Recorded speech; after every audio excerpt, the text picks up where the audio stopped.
Hello students, come to next part of plant growth. आज जो मैं सिखा रही हूँ वो हमने एनाटॉमी में डिटेल में सीखा, डिटेल। ठीक है, देखो फिर से सिखा रही हूँ।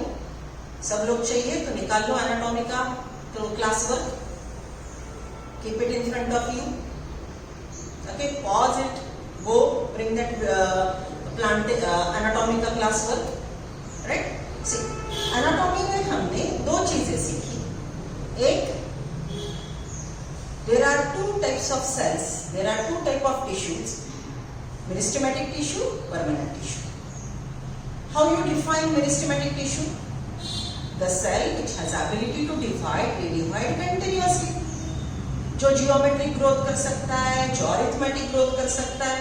ओके, जो प्लांट बॉडी के अपाइकल मेरिस्टेम में, इंटरकैलरी मेरिस्टेम में और लैटरल मेरिस्टेम में लेंथ वाइज हो सकता है। जहां पे प्लांट में मेरिस्टेम है, कंटिन्यूअसली डिवाइडिंग सेल्स है, वहां पे कंटिन्यूअस इनडिटरमिनेट ग्रोथ होती रहेगी।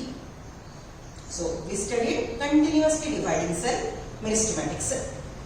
Then we discussed second part, what is that? The cells which have lost the ability of division, जो सेल साइकिल से G1 S G2 प्रोमेटा एनाटेलो ये अब नहीं करेंगे, G1 से G0 फेज में चले जाएंगे। सेल डिवीजन लेसन याद आ रहा है ना?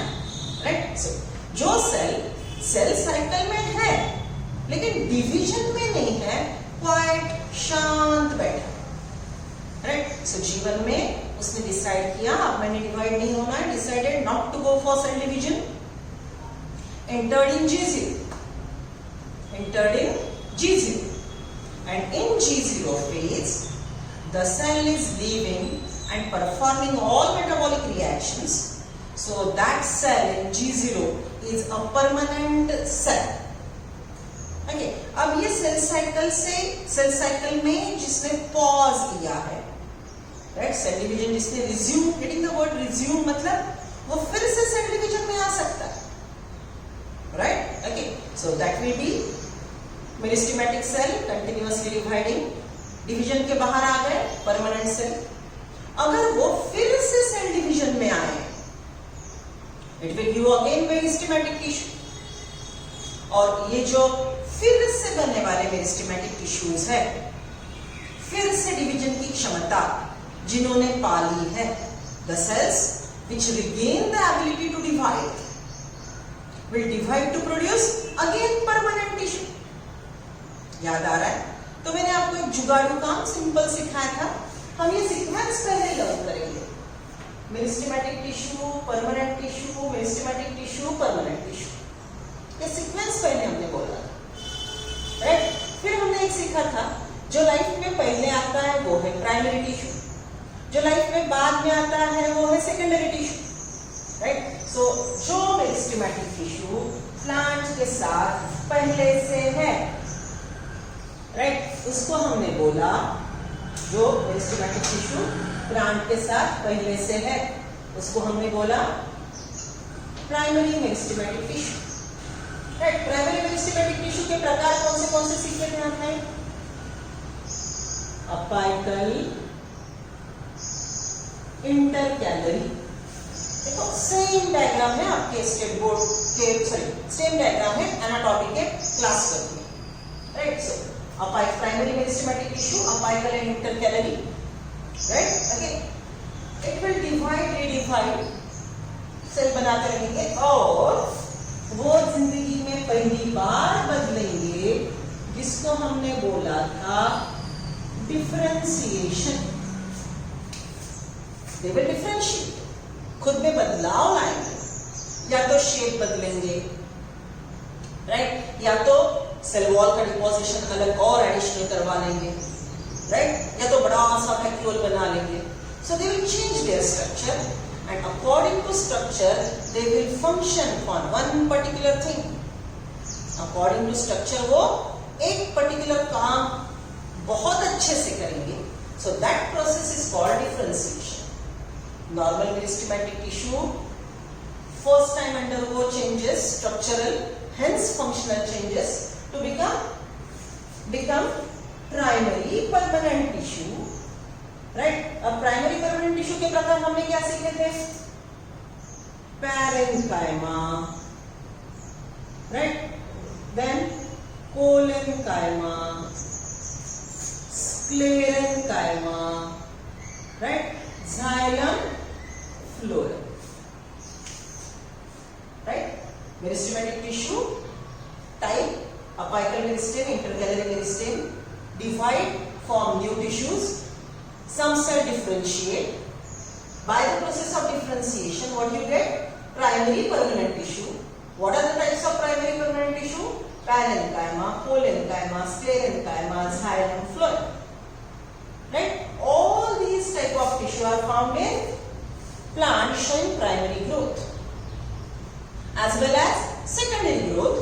So यहाँ पे हम लिखेंगे it is found in all plants, present in all plants, right? Monocot as well as dicot. If it is a monocot plant, primary growth करेगा, vegetative growth complete हो गई, reproductive growth करेगा, flowering करेगा, annual biennial जैसे भी है अपना life cycle complete करेगा, yield seeds बना के reproduction करके मर जाएगा.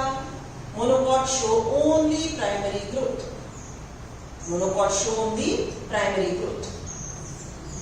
Right? Okay, then in some woody dicot, इसके आगे की जो प्रोसेस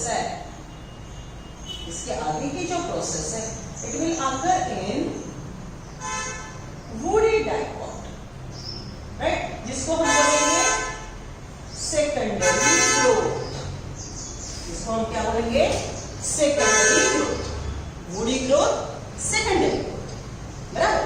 So ये secondary growth सिर्फ woody dicot में होगी. और एक प्लांट ग्रुप हमने सीखा था, बोलो मुझे, gymnosperms, right?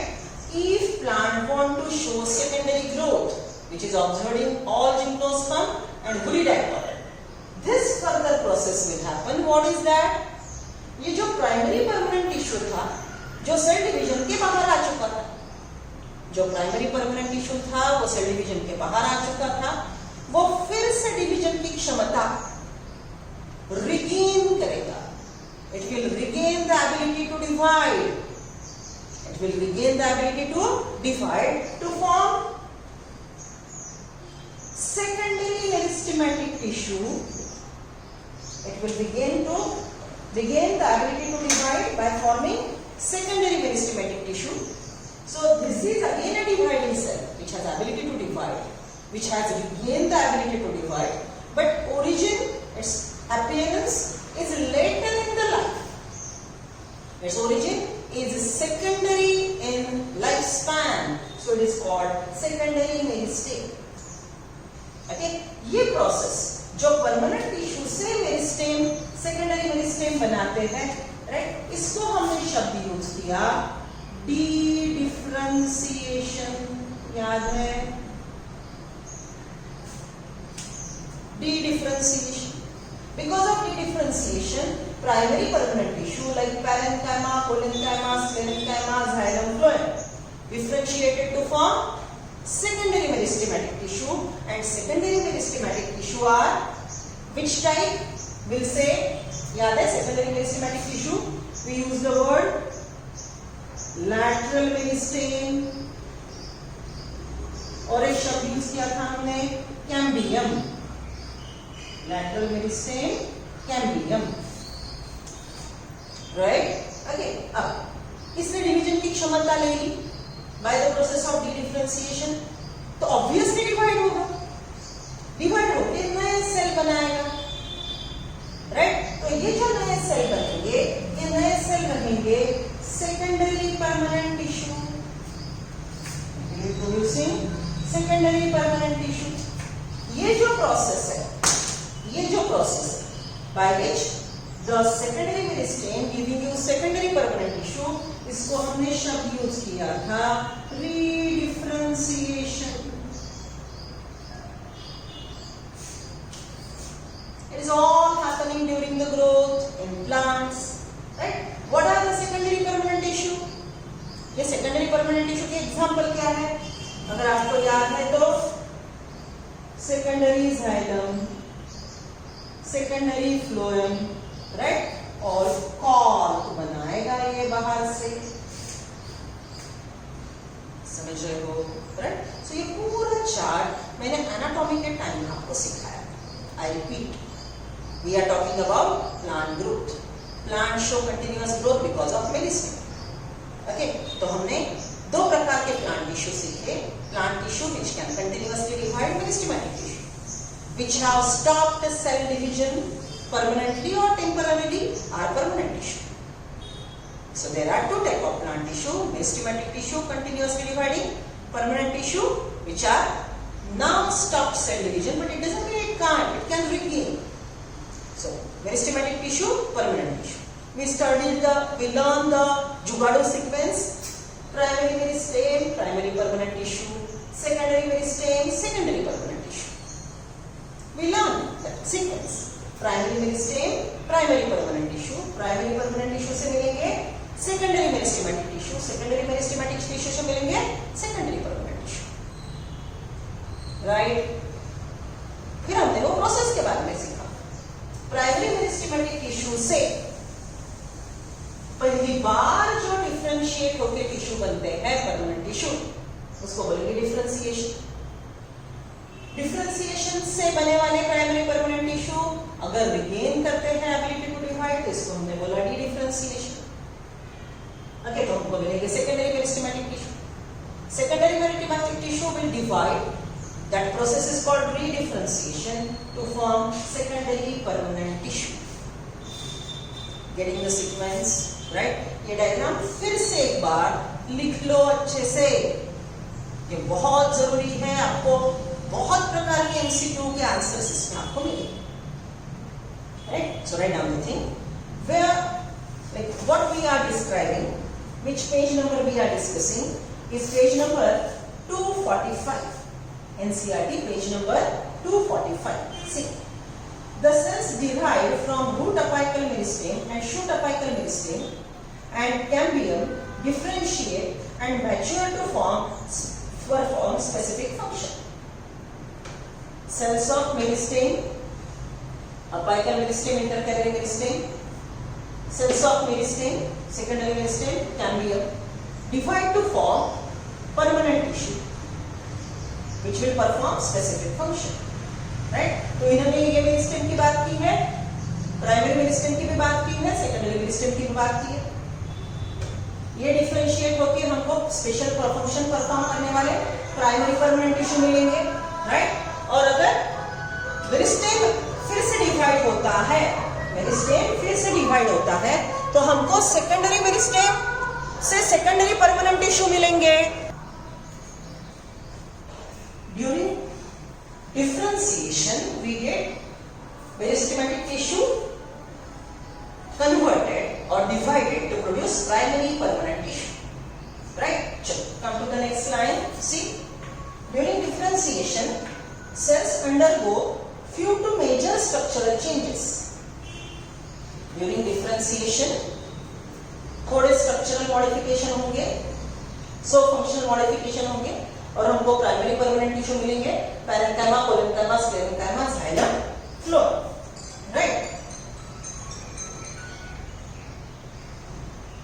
Next one. See, for example, to form a tracheary element, the cells would lose their protoplasm. They also develop a very strong elastic lignocellulosic secondary cell wall to carry water to long distance even under extreme tensions. हम कह रहे हैं आपको ये diagram भी आपको draw करके बताया था, अगर आपको याद है. See, this is a meristematic cell. अब डिफरेंशिएट हो रहा है, डिवाइड हो गया, नया सेल बना है. अब ये नया सेल डिफरेंशिएट हो रहा है, तो इसका शेप बदल गया, ये स्पिंडल शेप का बन गया, राइट? अब इसके पास अंदर साइटोप्लाज्म है, न्यूक्लियस है, बराबर. अब इसके अंदर का गोल्गी बॉडी सेल वॉल का केमिकल बनाते जाएगा, राइट, और सेल वॉल का डिपोजिशन करते जाएगा। ओके, ये प्राइमरी सेल वॉल है। अब रेड कलर की सेकेंडरी सेल वॉल बनती जाएगी, जो प्राइमरी सेल वॉल और प्लाज्मा मेम्ब्रेन के बीच में बनेगी। पोजीशन याद है ना, outermost primary cell wall, inner to that secondary cell wall, then plasma membrane. अभी तक सेल जिंदा है, सेल वॉल बनाता गया और सेल वॉल बनाता गया, राइट, और ये थिकनिंग बढ़ते अंदर का साइटोप्लाज्म, प्लाज्मा मेम्ब्रेन और जो ऑर्गेनेल्स है वो ऑर्गेनेल मर गए, और इसके पास ये सेकेंडरी सेल वॉल के पिट्स बन गए।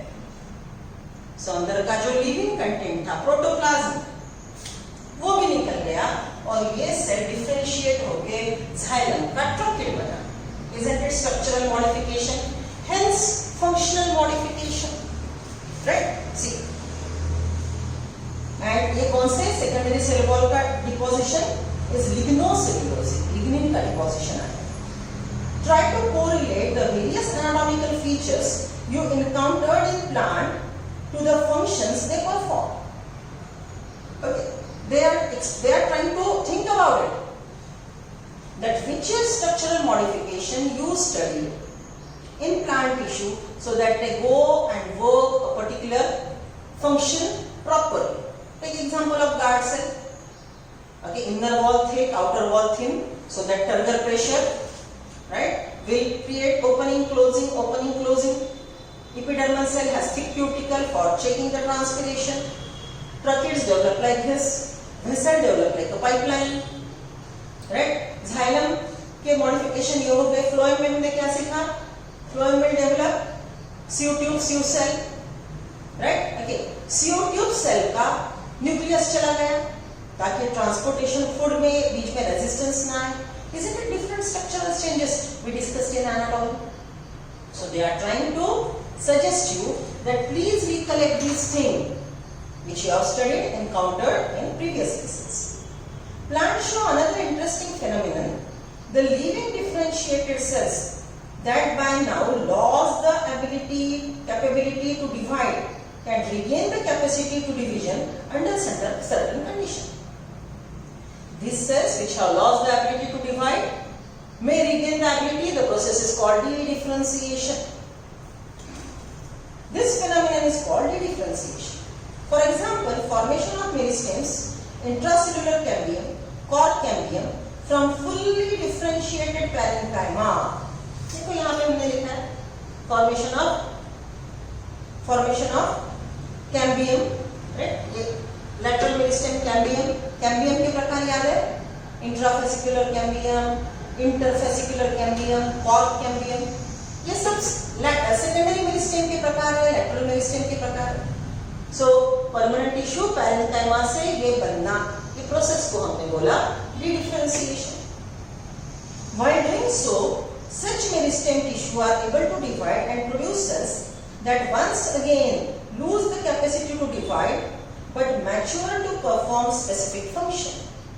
It will divide and form again new cells, right, by redifferentiation, and their structure will be modified.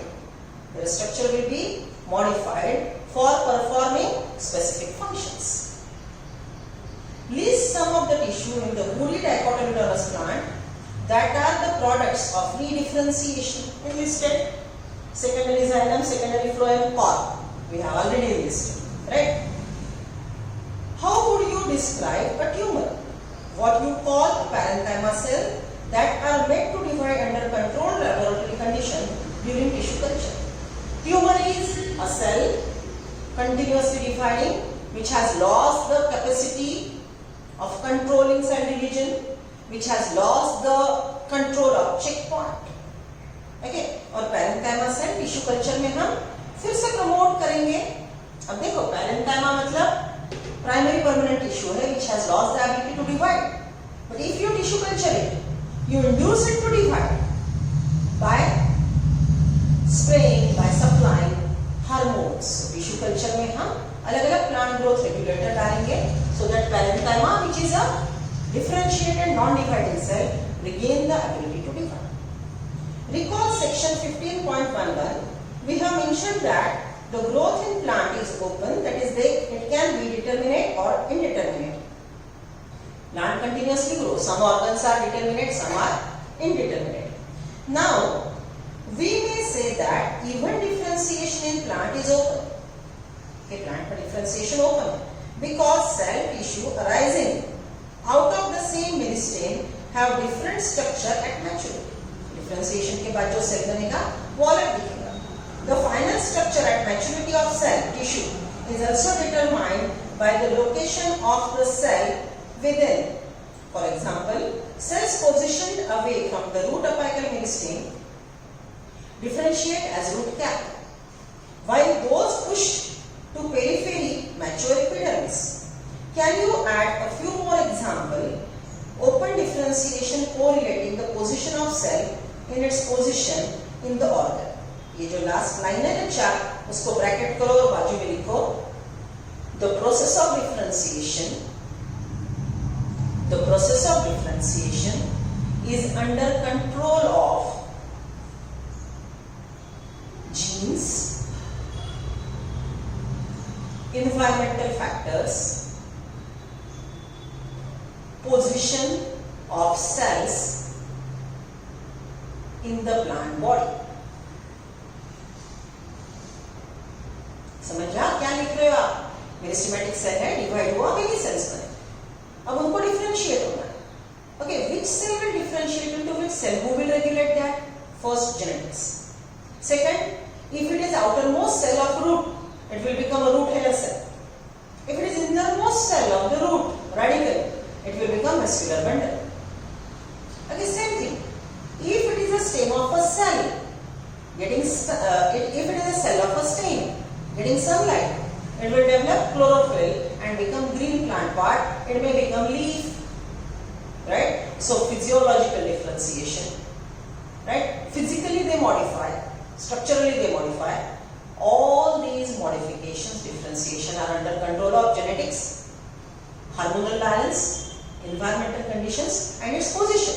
Outermost है तो epidermis होगा, innermost है muscular bundle बनेगा, ऊपर sunlight मिला तो leaf का cell बनेगा. समझ रहे हो, right? So this is what is regarding differentiation. Growth, like cell division, followed by differentiation, redifferentiation, leads to development, qualitative, quantitative changes. Okay, so come to next part, development. Development is a term that includes all changes that an organism does during its life cycle from germination of a cell to synthesis. Development continuously occurs from cell germination till end. Diagrammatic representation of sequences or processes which constitute the development of cell of higher plants is given in diagram 15.8. It is also applicable to tissue or organ. So come to diagram 15.8. Meristematic cells, right? Baby meristematic cell. Look at this. इसको हमने meristematic cell बोला था. इसका protoplasmic content बढ़ गया, तो इसको बोलेंगे plasmic growth. Look at that. वही डायग्राम है. Meristematic cell undergoing plasmic growth to form a cell undergoing differentiation. Okay. Cell की पहले ग्रोथ हुई प्लाज्मिक ग्रोथ, फिर ये डिफरेंशिएट हुआ और बना modified structure permanent tissue, right? Okay, अगर इसको फिर से सेल डिवीजन करना है तो ये यहीं के यहीं घूमता रहेगा, बराबर, राइट? डिफरेंशिएशन के बाद हमको मैच्योर टिश्यू मिला, ये है mature cell. Mature cell ageing करेगा, बराबर. ये ट्रकेट ने क्या सेल वॉल बनाया है, डिफरेंशिएशन किया और मर गया, एजिंग करके डेथ हो गई. Isn't it the same diagram? बस मुझे यहाँ पे दो एरो ड्रॉ करने हैं. अगर ये कंटिन्यूअसली डिवीजन में जाता है, सेल की ग्रोथ, इसको हमने बोला प्लाज्मिक ग्रोथ,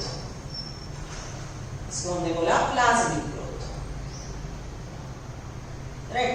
ये सेकंड, इसको हम बोलेंगे दिस वन, राइट? इसको हम बोलेंगे डिफरेंशिएशन, राइट? और इसी में हमने बात बोला डिफरेंशिएशन के बाद ये सेल बन गया, अंदर का सेल साइटोप्लाज्म, प्लाज्मा मेम्ब्रेन मर गया, राइट? तो ये सिनेंसिस एजिंग करके डेड हो गया. Isn't it the complete diagram in a simple fashion we have drawn? Right? लेकिन यहाँ पे हमको ध्यान रखना है, सेम का सेम डायग्राम अगर एग्जाम में आता है तो meristematic cell perform plasmic growth, right? Okay, plasmic growth में क्या हो रहा है? सेल का मैंने यहाँ पे आइसोडायमेट्रिक ग्रोथ बताया। ओके, कल मैंने आपको बोला था plant cell generally rectangular grow करते हैं। ओके, सो वहां पे देखो उन्होंने एक्सपांशन, इलॉन्गेशन लिखा है। सो प्लाज्मिक ग्रोथ में इलॉन्गेशन हो गया, then it will go for maturation. Mature cell is differentiated and the cell will be silenced, मतलब एजिंग के सिम्टम बताएगा और फिर मर जाएगा। Getting the sequence, right? Come to next part, variety of structures. जैसे मॉर्फोलॉजी में हमने सीखा टेंड्रिल्स बनते हैं, लीफ के शेप बदलते हैं, सिंपल लीफ, कंपाउंड लीफ, अलग अलग प्रकार के बनते हैं। ओके, वैसे ही कुछ प्लांट में आपने मॉनिटर किया होगा that the leaf in young age is different and the leaf in after maturity और before death will be leaf shape will very.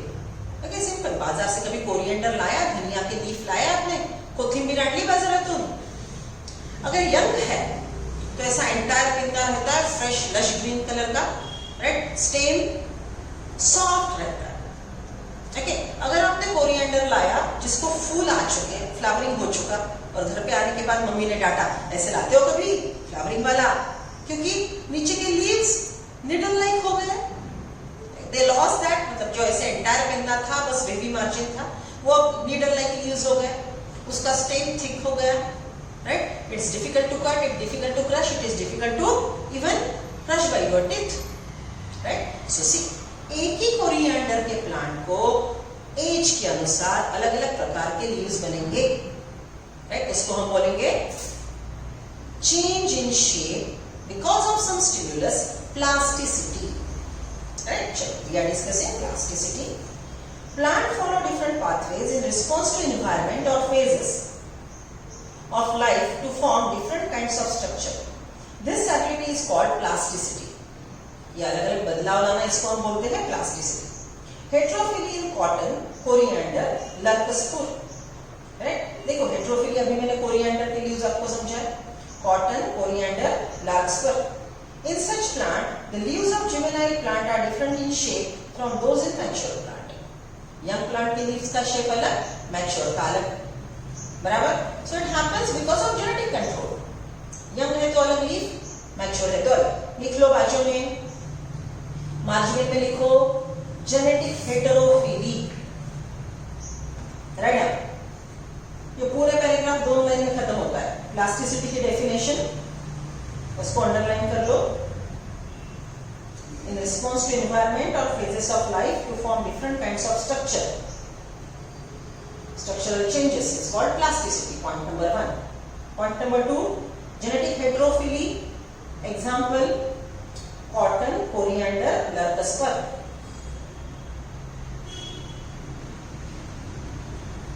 Clear? Chalo, come to next line.